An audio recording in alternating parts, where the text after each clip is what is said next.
head back over to talk about the England game quickly, because I'm going to head over to the phone lines. Pards was there. You said the atmosphere was good until about half-time. Yeah, no, I thought, going into the stadium and that everyone was really in a positive mood, great crowd. Gareth had everything going for him there. And actually, I thought the performance first half was pretty good, actually. And I looked at the stats. It's not often you play Brazil and you have, with more passes, although I'd like to have seen a few more. I think we was about 440, something like that.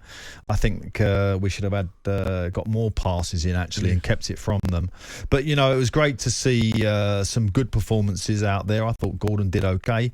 Konza come on, did well. Manu obviously come off and showed a couple of little turns and a little bit of, I don't know, je ne sais quoi, let's put it that way, at 17 or whatever he is.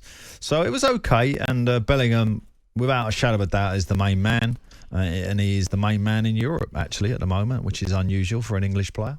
So that's nice. Absolutely. Let's head over to the phone lines, 03717 223344. Chris is a Spurs fan. He joins us on the final words to talk about England. Good evening, Chris. Good evening, Madge. Good evening, Alan Pardew. Hello, Chris. I've got to say, right, without sounding like a massive bootlicker here, right, I don't think you got the credit you deserve at Newcastle, mate. So, listen, the ball was wrong about you, mate. I should never have sacked you early. Well, they didn't actually sack me. I left. Oh, there you go. Set the record straight. But honestly, I do also go and see my local team, Southend United. So massive shout to them. Yeah.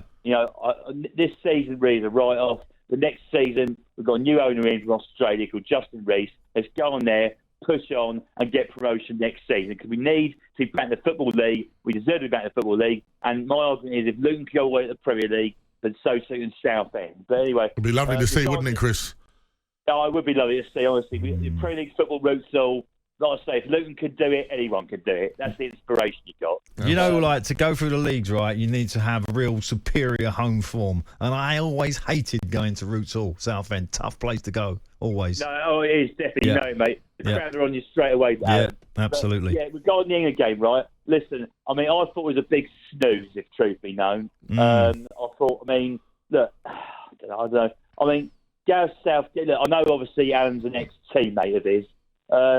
There are people saying that if he does win the Euros, it'll be in spite of Gareth and it'll be all down to the players and not down to Gareth. Well, look, I'm not a huge fan of Gareth in terms of his style of football, but I think if we do win the Euros, he does deserve some credit for what he's done. So I think he will I'll more than happily say he does deserve a knighthood if he does go to the King and get his knighthood. But I just wish. I think the thing is, what you got to bear in mind, most England fans are just frustrated, right?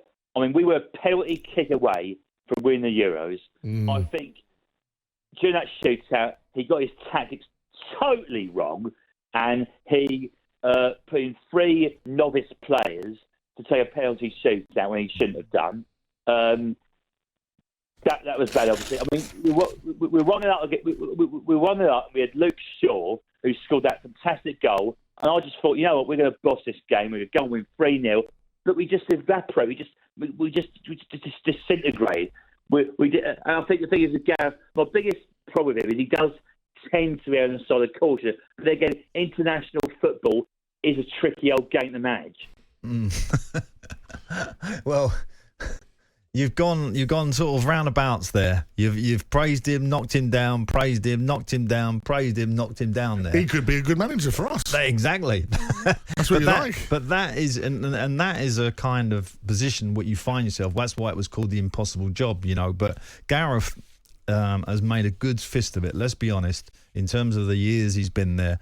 And we suddenly got a very settled, got great young players coming through. The whole system has worked well. He's being fed players. Manu is another player coming into the system. So he's got it all going for him.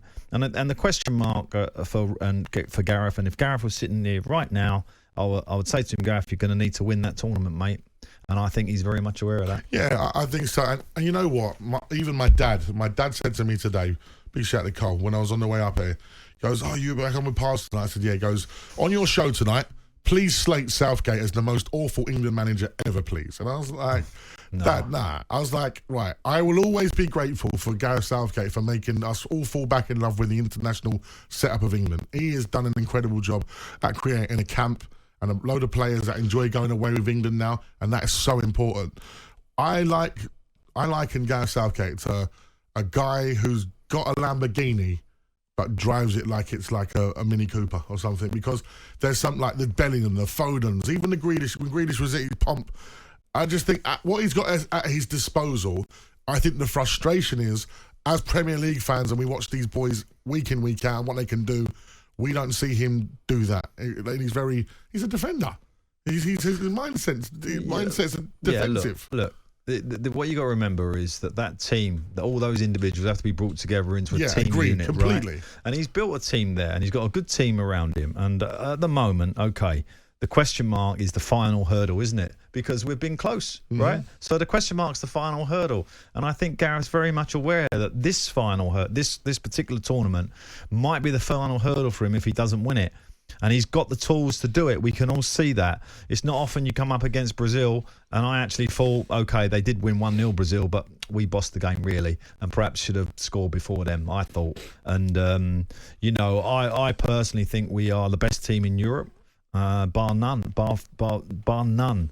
And I think he's got a great chance to win it. So at this point, we're not going to change him. There's no talkSPORT show or media outlet or Sky that's ever going to change the manager from now to the tournament. It's Gareth. Let's stick with him. Get behind him.